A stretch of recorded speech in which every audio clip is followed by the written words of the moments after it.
وأصحاب الجنة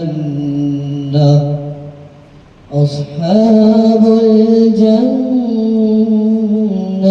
هم الفائزون.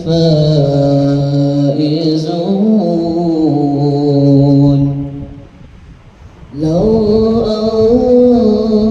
أنزلنا هذا القرآن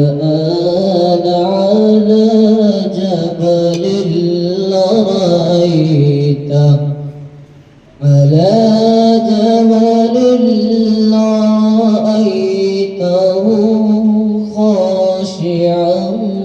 متصدعا من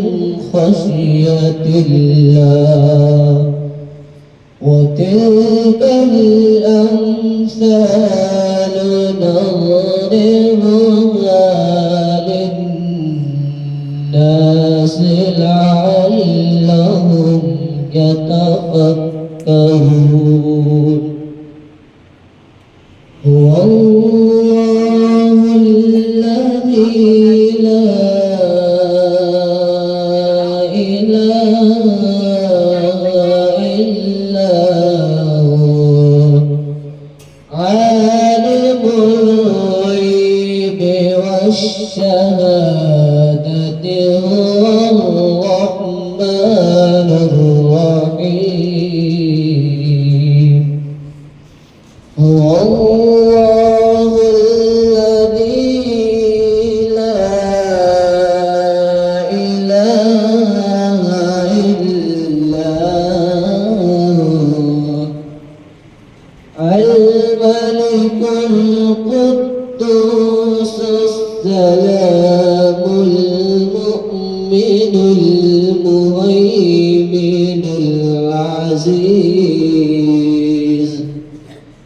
العزيز الجبار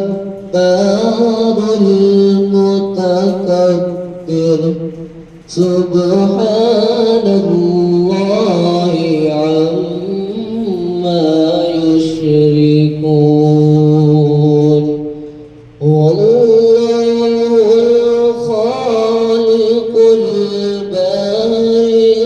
المصور له الحسنى.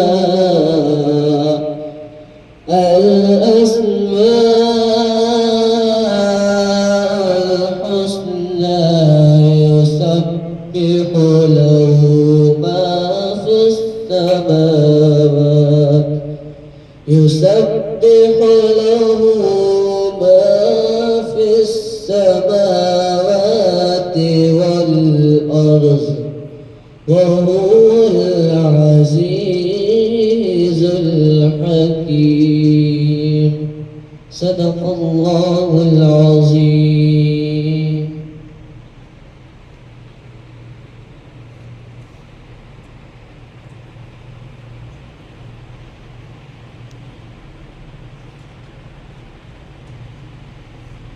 یہ تھے محمد صابر صلی اللہ علیہ وسلم جو قرآن پاک کی تلاوت سے ہم سب کو محظوظ کر رہے تھے، لیکن قاری صاحب کی آواز میں وہ تڑپ نہیں ہے۔ قرآن پاک کے تلاوت کے لیے مشق کرنا ضروری ہے، لیکن انہوں نے مشق نہیں کیا، جس کی وجہ سے صحیح طریقے سے تلاوت نہ کر سکے۔ ان سے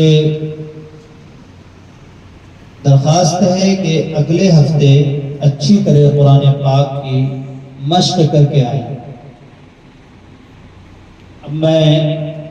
نعتیہ پاک کے لیے دعوت سخن دیتا ہوں محمد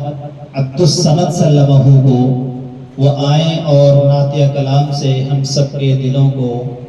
مجلہ و مصفہ فرمائیں۔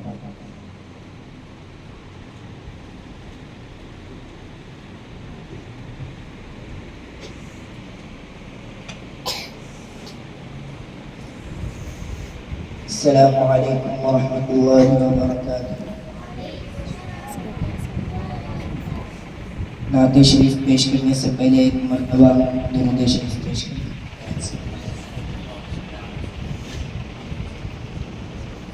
کہ کیا بتاؤں کتنے ہیں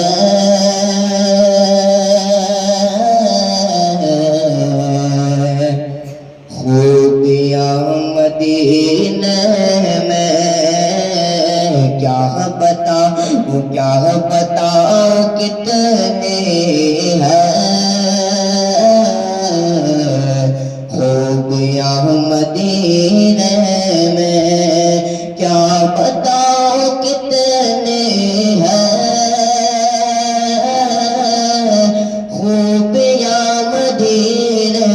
میں، کیا بتاؤں کتنے ہیں خوبیاں مدینہ میں، اور غار کو بھی چومے ہے تتلیاں مدینہ میں، کیا بتاؤں کتنی ہے خوبیاں مدینہ میں، اور زاہدوں کے ساتھ بھی اس طرح نہیں چلتے، زاہدوں کی سانس بھی اس طرح نہیں چلتے، جس ادب سے چلتے ہیں، ارے آدھیاں مدینہ کیا پتا کتنے ہیں خوبیاں مدینہ میں، غار کو بھی چومے ہیں تتلیاں مدینہ میں، تو آئے جب میرے آقا کہہ رہی تھی ماں کہ آئے جب میرے آقا کہہ رہی تھی ماں آئے جب میرے آقا کہہ رہی تھی ماں کہ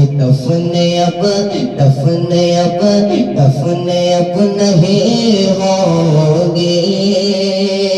بیٹیاں مدینہ میں، کیا پتا وہ کتنی ہے خوبیاں مدینہ میں۔ اب میں یہاں سے نعت پاک کے چند اشعار پیش کر کے اپنی جگہ لیتا ہوں کہ اندھیروں سے کہہ دو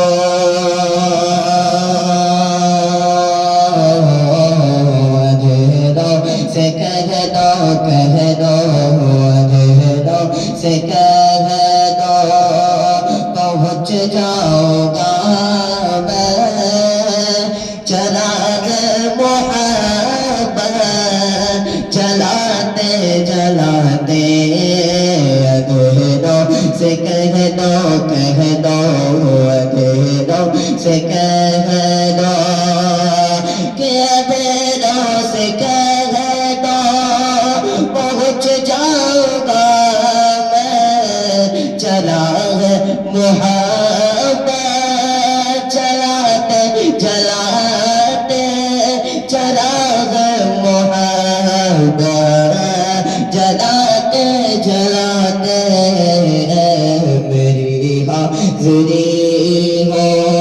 میری حاضری ہو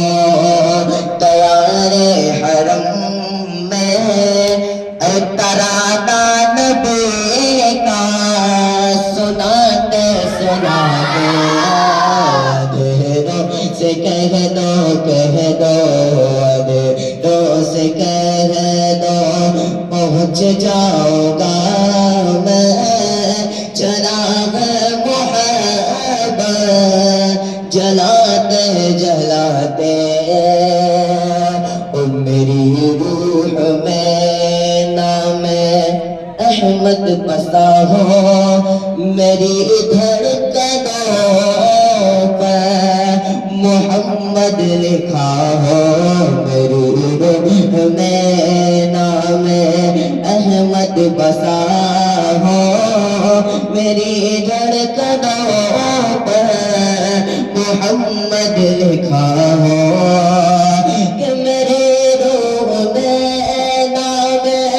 احمد بسا ہو، میرے روح میں نام احمد بسا ہو